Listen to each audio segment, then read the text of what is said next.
तो स्टूडेंट्स अपना next question start करते हैं। हम सैम्पल पेपर सोल्व कर रहे हैं और इसका 16 क्वेश्चन हमने कंप्लीट कर लिए हैं। और 16 क्वेश्चन जितने भी हमने किए हैं वो सभी क्वेश्चंस एक तरीके से आप कह सकते हो up to 14th number question all are 1 marks each and 15 and 16 questions 4 marks each, but in 4 marks it is divided by in 4 parts which is 1 marks each again. Okay, तो ये जितने क्वेश्चन थे या तो ऑब्जेक्टिव थे या one liner थे, इस टाइप के क्वेश्चंस थे।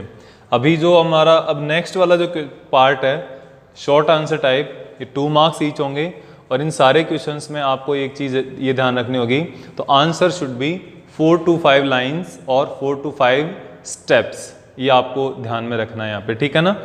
40 to 50 वर्ड्स के अंदर इसके आंसर होते हैं। तो आगे देखो, देखते हैं। 17th क्वेश्चन आपके सामने ही है। 2 straight infinitely long wires are fixed in the space so that the current in the wire is left wire is 2 ampere and directed out of the plane and of the plates, and the current in the right wire is 3 ampere and directed into the plane of the page, in which region is or are there a point on the x-axis at which magnetic field equal to 0 and due to these currents carrying wire। ठीक है, आपको ये बताना है कि कौन से point पर जो आपका मैग्नेटिक फील्ड होगा वो 0 होगा यहाँ पे रीजन 2 में, and due to these carrying wire justify your answer. हमें आंसर भी बताना है, जस्टिफाई भी करना है और आंसर भी देना है। ठीक है, तो सबसे पहले आपको इससे जो क्वेश्चन है आपका इसका 17th क्वेश्चन है। ठीक है, तो ये आपके पास एक एक्स एक्सिस दी हुई है।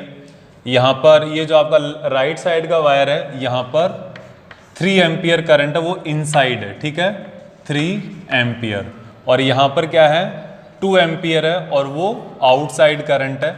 अब आपको ये देखना है इन तीनों रीजन में से कौन सा ऐसा रीजन है जहाँ पर मैग्नेटिक फील्ड की वैल्यू क्या होगी, 0 होगी। केवल बताना है, कैलकुलेट नहीं करना है। ठीक है, कैलकुलेट करना होता तो ये इन दोनों पॉइंट्स के बीच के डिस्टेंस भी बता देता, लेकिन इन्होंने डिस्टेंस नहीं बताई है, केवल आपको रीजन बताना है। ठीक है, अब देखो मैग्नेटिक फील्ड 0 उसी रीजन में होगी जिस रीजन में दोनों वायर्स के कारण, दोनों वायर्स की वजह से जो पोटेंशियल है, जो मैग्नेटिक फील्ड है वो क्या होगा, ऑपोजिट डायरेक्शन में होगा। ठीक है, तो इसका मैं आपको बता रहा हूं। देखो पहले हम रीजन, ये फर्स्ट हो गया, ये सेकंड हो गया और ये थर्ड हो गया, 3 रीजन्स हो गई। ठीक है, left most, middle and right most. ठीक है, तो देखो यहाँ पे आप सबसे पहले इस फर्स्ट वाले रीजन में देखो, फर्स्ट वाले रीजन में मैग्नेटिक फील्ड की डायरेक्शन क्या होगी। तो मैग्नेटिक फील्ड की direction right and thumb rule से बताई हुई है आपको।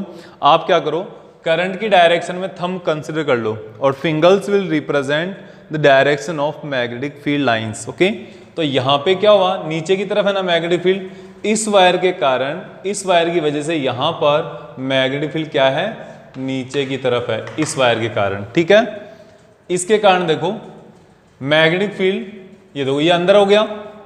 ठीक है, और दो इस साइड में ये ऊपर की तरफ जा रहा है। ठीक है ना, तो ये देखो पूरा ऐसे रोटेट करोगे तो मैग्नेटिक फील्ड लाइंस बनेगी।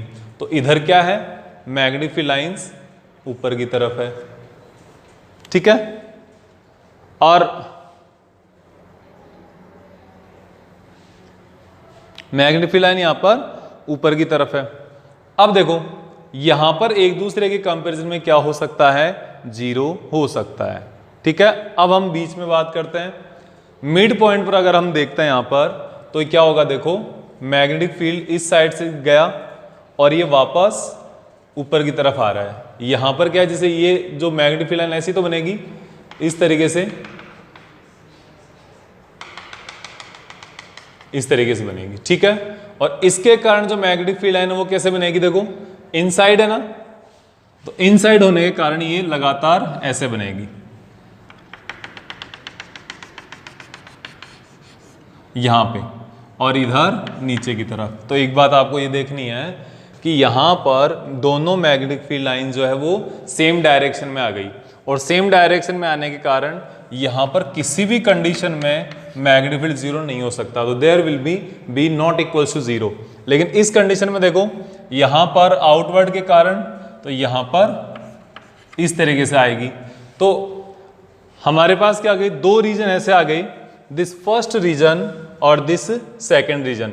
इन दोनों रीजन में जरूर ऐसा पॉइंट होगा जो मैग्नेटिक फील्ड, उस पॉइंट पर मैग्नेटिक फील्ड की वैल्यू क्या होगी, जीरो होगी, और इस पॉइंट पर जो है मैग्नेटिक फील्ड की वैल्यू जीरो कभी भी नहीं हो सकती, किसी भी कंडीशन में नहीं हो सकती जब तक ये करंट फ्लो हो रही है। ठीक है, तो इसका ये आपका आंसर है। ठीक है, देखना आपको कि ये कह रहा है in which regions there magnified equal to zero due to these current carrying wires. तो इन दोनों करंट कैरिंग वायर के कारण फर्स्ट रीजन और थर्ड रीजन में मैग्नेटिक फील्ड क्या होगा, जीरो हो सकता है, लेकिन अदरवाइज सेकंड में नहीं होगा। ठीक है, इसके बाद देखते हैं हम 18th में, draw the graph showing intensity distribution of fringes with phase angle.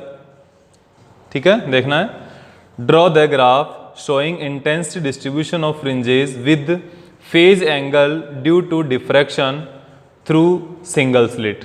हमें सिंगल स्लिट एक्सपेरिमेंट जो है डिफ्रैक्शन का, उसका ग्राफ बताना है। ठीक है, सिंगल स्लिट एक्सपेरिमेंट का ग्राफ, तो सिंगल स्लिट एक्सपेरिमेंट का ग्राफ क्या होता है, इस टाइप से होता है। एक होता है सेंटर पर सेंटर मैक्सिमा, फिर उसके बाद ये इसकी इंटेंसिटी लगातार क्या होती जाएगी, इंटेंसिटी लगातार हमेशा कम होती जाएगी। ठीक है, ये एक जैसे आएंगे ग्राफ दोनों तरफ, जैसा इधर आएगा वैसा ही इधर आएगा। ठीक है, ये हो गया जीरो। फेज डिफरेंस की बात करते हैं।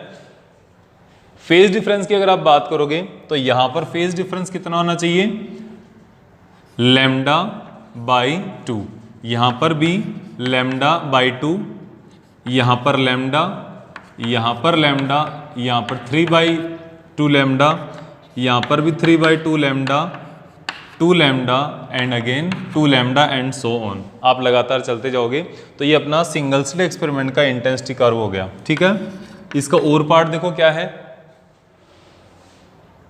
और पार्ट है what should be the width of each slit in obtained nth maxima to obtain n maxima of double slit pattern within the central maxima of single slit pattern. ठीक है, single slit pattern हो गया आपका। ये single slit pattern में ये क्या है, सेंट्रल मैक्सिमा है। इस सेंट्रल मैक्सिमा की विड्थ क्या होगी, सेंट्रल मैक्सिमा की विड्थ होगी 2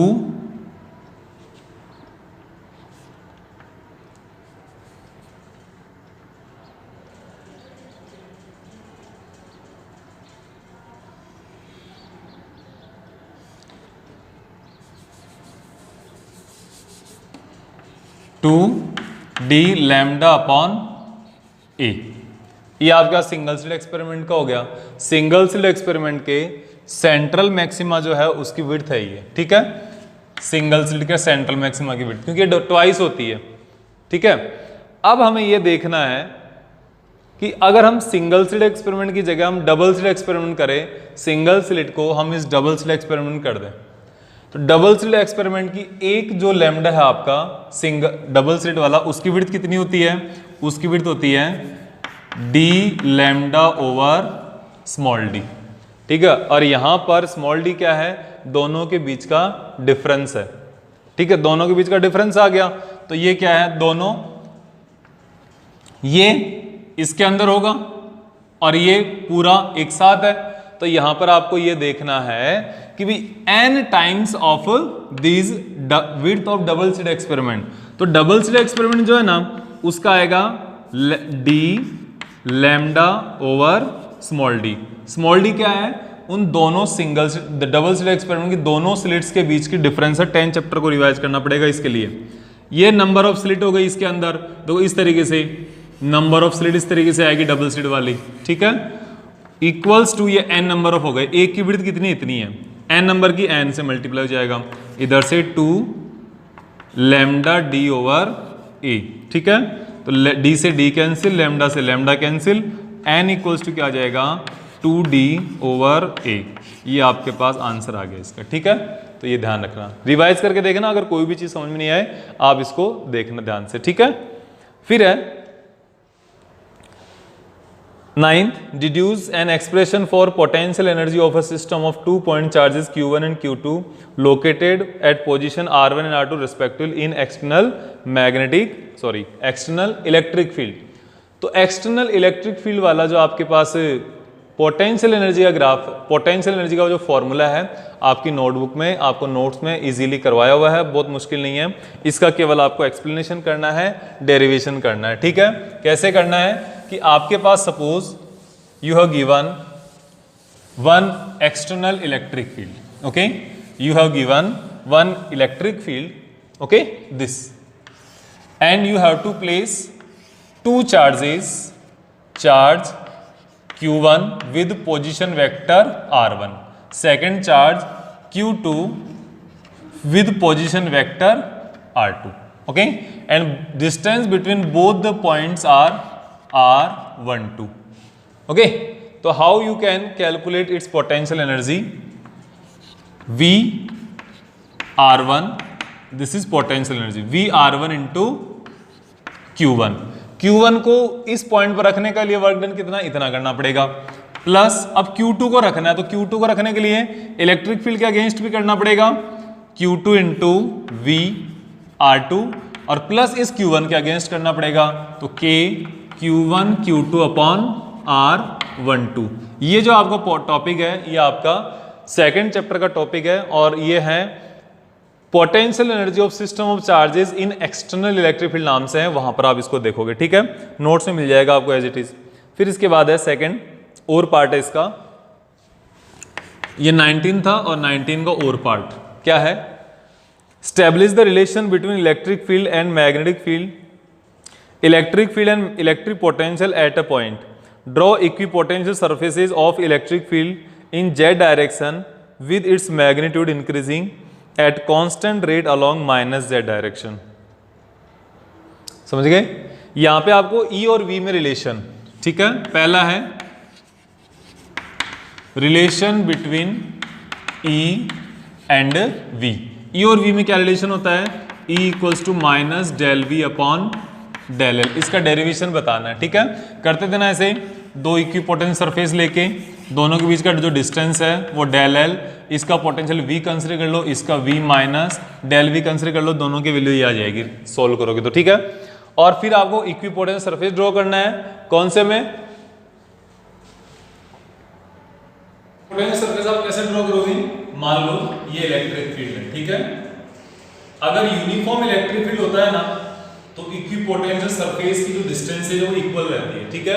लेकिन यहाँ पर माइनस एक्स डायरेक्शन में इंक्रीजिंग है, मींस इलेक्ट्रिक फील्ड की वैल्यू इधर ज्यादा है, आगे की तरफ कम, वीक इलेक्ट्रिक फील्ड है, तो इलेक्ट्रिक पोटेंशियल जो सरफेस होंगे उनकी जो डिस्टेंसेज है ना वो भी, जिधर इलेक्ट्रिक फील्ड कम होगा वहां पर पोटेंशियल की डिस्टेंस क्या होती जाएगी, इक्विपोटेंशियल सरफेस की डिस्टेंस इंक्रीज होती जाएगी। तो ये देखो इस डिस्टेंस के मुकाबले ये वाला डिस्टेंस क्या है, कम, ज्यादा है ये वाला डिस्टेंस, ठीक है ना।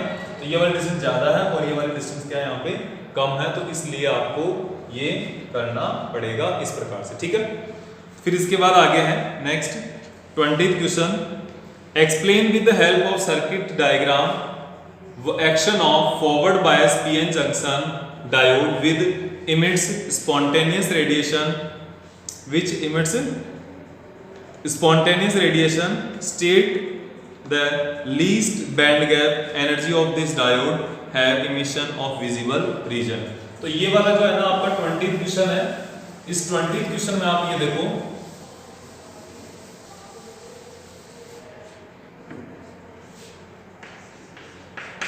ट्वेंटी क्वेश्चन में आपको ये देखना है कि यहां पर एक ऐसा डायोड कंसीडर करो आप जिसकी स्पॉन्टेनियस रेडिएशन होता है, ठीक है। ऐसा डायोड कंसीडर करना है जिसमें कि स्पॉन्टेनियस रेडिएशन होता है, वो कौन सा है, एलईडी है, ठीक है, एलईडी।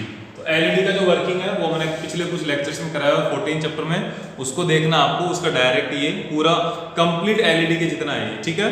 इसमें आपको एक तो उसकी वर्किंग बतानी है और आपको ऐसा विजिबल रेंज में इमिट क्यों करता है वो बताना है, ठीक है। इसमें इतना ही है कि एलईडी क्या होती है, फॉरवर्ड बायस में लगाई हुई होती है, ठीक है। ये फॉरवर्ड बायस हो गया, ये आपकी पी टाइप सब्सटेंस या N type substance, P type से होल, एन टाइप से इलेक्ट्रॉन, दोनों एक दूसरे की तरफ मूव करेंगे और यहाँ पर आकर दोनों एक दूसरे से रिकम्बाइन कर लेंगे।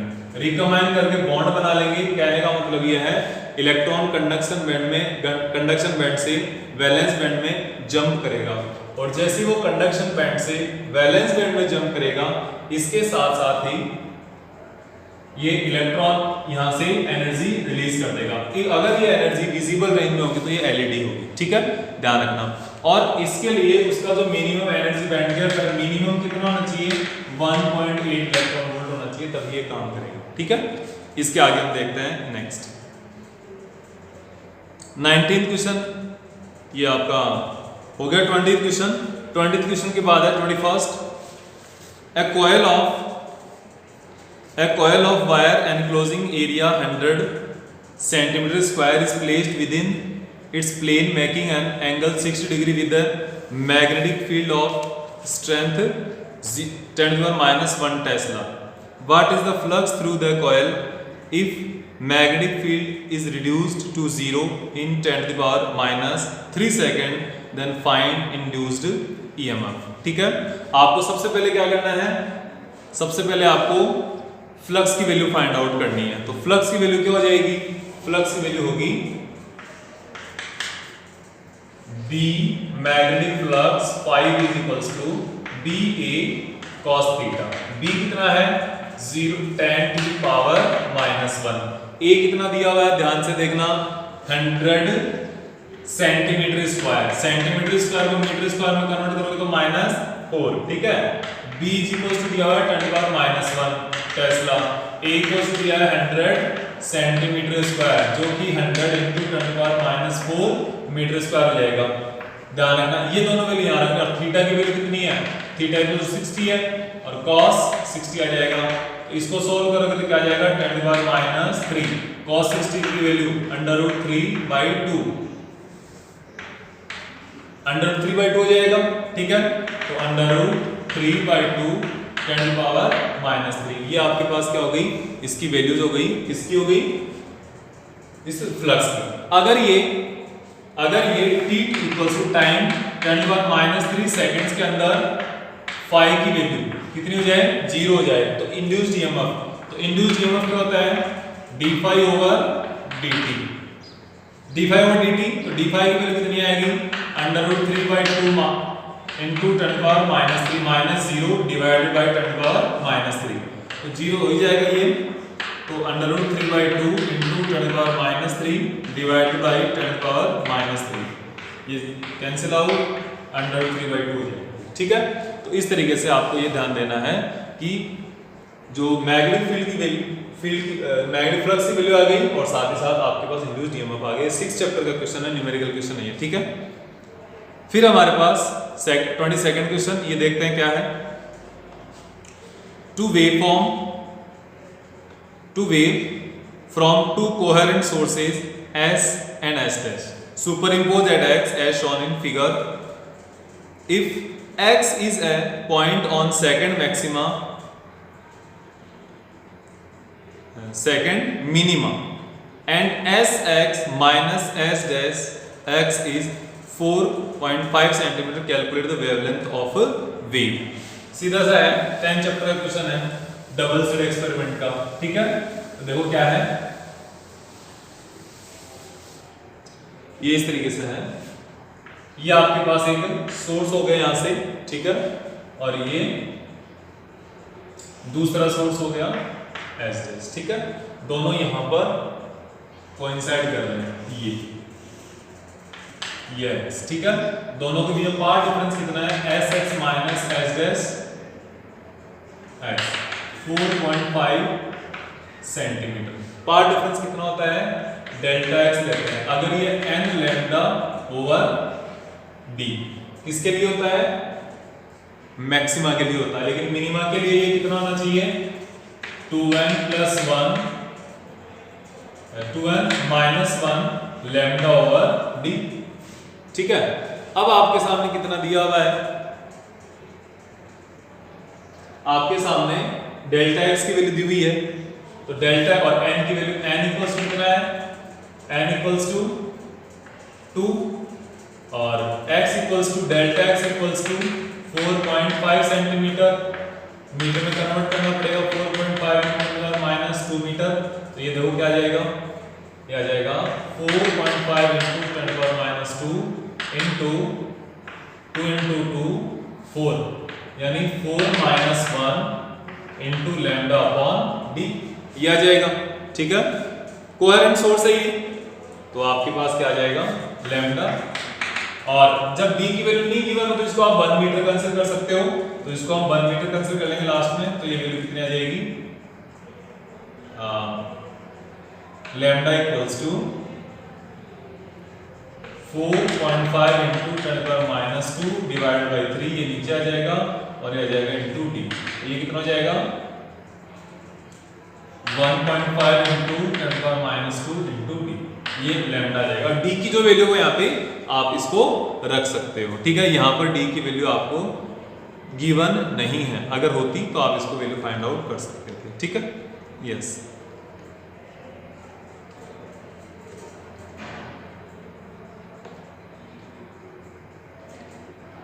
फिर इसके बाद है 23rd,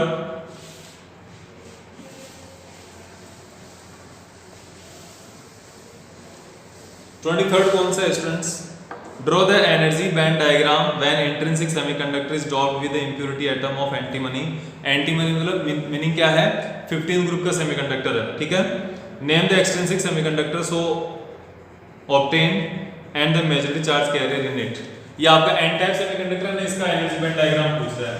तो एन टाइप सेमीकंडक्टर के लिए एनर्जी बैंड डायग्राम क्या होगा, ये यहाँ पर ईडी डोनर एनर्जी लेवल हो जाएगा, यहाँ पर EC conduction band energy level, valence band energy level, और इलेक्ट्रॉन यहाँ से यहाँ जाएंगे। ठीक है, तो यहाँ तो खूब सारे इलेक्ट्रॉन्स होंगे और यहाँ पर कुछ होल्स होंगे। ठीक है, ये जो एनर्जी बैंड गैप है ये कितना होगा 1.1 इलेक्ट्रॉन वोल्ट, और ये जो गैप होगा ये होगा 0.05 इलेक्ट्रॉन वोल्ट। ठीक है ना, ये ध्यान रखना आपको। और इससे कौन सा बनेगा, एन टाइप सेमीकंडक्टर बनेगा, और इसकी मेजॉरिटी चार्ज कैरियर कौन से होंगे, इलेक्ट्रॉन्स होंगे। ठीक है, 24 define the magnetic inclination horizontal component of earth magnetic field, establish the relation between two help of the diagram.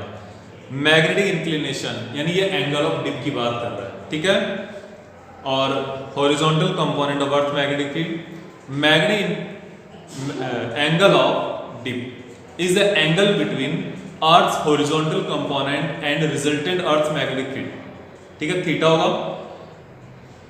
अब ये कह रहा है कि हॉरिजॉन्टल कंपोनेंट क्या होता है, horizontal component of earth magnetic field is defined as the magnitude of earth magnetic field in horizontal direction along magnetic meridian, कि मैग्नेटिक मेरिडियन में कितना यहाँ पर वे एंगल है, वो एंगल डिफाइन करना है। ऐसे तो कोई भी एंगल हो सकता है, लेकिन मैग्नेटिक मेरिडियन डिफाइन किया हुआ यहाँ पे आप नोट्स में देख सकते हो। और इसका वैल्यू क्या होगी, देखो सपोज ये आपके पास क्या है, एक अर्थ का मैग्नेटिक फील्ड है, और अगर यहाँ पर एंगल ऑफ डिप थीटा होगा, थीटा वैसे नहीं कंसीडर, इसको डेल कंसीडर करते हैं। अगर ये डेल्टा होगा तो यहाँ पर इसका एक हॉरिजॉन्टल कंपोनेंट होगा हॉरिजॉन्टल डायरेक्शन में, जिसको बोला जाता है BH, और एक होगा इसका वर्टिकल कंपोनेंट वर्टिकल डायरेक्शन में, इसको BB बोलेंगे।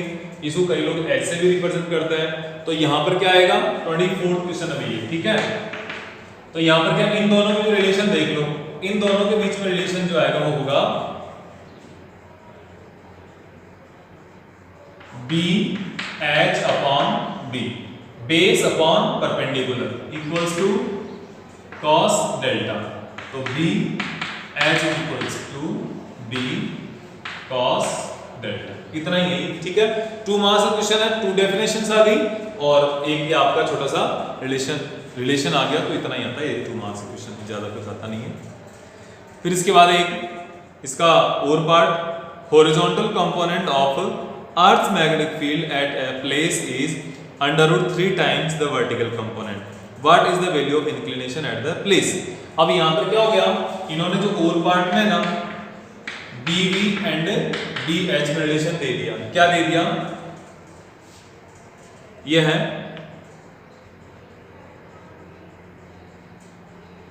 BH is equal to √3 times of BB। तो देखो B V upon B H का हो जाएगा, B V upon B H हो जाएगा 1/√3 और बी वी ये क्या है परपेंडिकुलर, ये और ये बराबरी का होगा, ये परपेंडिकुलर, ये कौन है ये बेस, तो perpendicular upon base equals to tan delta, ठीक है। तो अब ये आ जाएगा डेल्टा की वैल्यू कितनी जाएगी tan इनवर्स 1/√3, ये फिफ्थ चैप्टर का क्वेश्चन है भाई पूरा का पूरा, ठीक है। और ये वैल्यू जाएगी 30 डिग्री, ठीक है 30 डिग्री आ जाएगी। फिर 25th क्वेश्चन है आपका, right to characteristics of image found by an object is placed between optical centre of focus of a thin convex lens, draw the graph showing variation of image distance v and with u और v के बीच का graph है, easily कर सकते हो आप, ठीक है। इसमें अगर आप जो ग्राफ होता है ना ये, इस ग्राफ को u और v का खींचते हो तो ये इस तरीके का बनता है, ठीक है।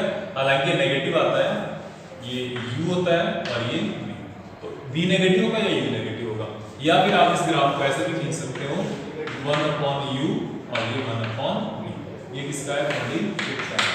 और इसका जो कॉन्वेक्स लेंस के ऑप्टिकल सेंटर के बीच में है तो आप इसकी रेंज और वो बता सकते हैं, ठीक है। ऑप्टिकल सेंटर एंड फोकस, तो जो कॉन्वेक्स लेंस को ऑप्टिकल सेंटर एंड फोकस पे जो बना होगा वर्चुअल एंड डायरेक्ट इमेज हो, ठीक है।